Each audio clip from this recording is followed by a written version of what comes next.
It-traġedja tal-Lockerbie seħet f'Diċembru tal-1988 u fija tilfu ħajjithom 270 persuna wara l-isploda l-ajruplan Pan Am 103.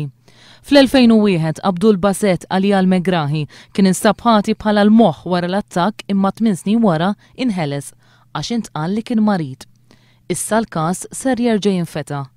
Fost l-oħrajn minħabba inkonsistenza fix-xhieda li tal-Malti Tony Gauci, is-sit ta' ħanut f'Taslima li kien identifika lil Megrahi bħala raġel li kien xtara ħwejjeġ mill-ħanut tiegħu ftit tal-jiem qabel it-traġedja. Ħwejjeġ li kienu stabu fit-tifrik tal-ajruplan u li jingħad li kienu tal-persuna li ppjanat l-esplużjoni. Jirriżulta li x-xhieda ta' Gauci qed tkun attakkata minn 4 aspetti: li ma kienx hemm provi tad-dikjarazzjoni ta' Gauci, li Gauci żbalja meta qal li dwal tal-miliet quddiem il-ħanut ma kinux mixawlin, meta fil-fatt inxtelu ġurnata qabel, li Gauci kien intwera ritratt fuq magażin tal-Megrahi 4 ijiem biss qabel ma ntalab biex jidentifika, kif ukoll evidenza oħra li sa issa ma kienx disponibbli għad-diviża.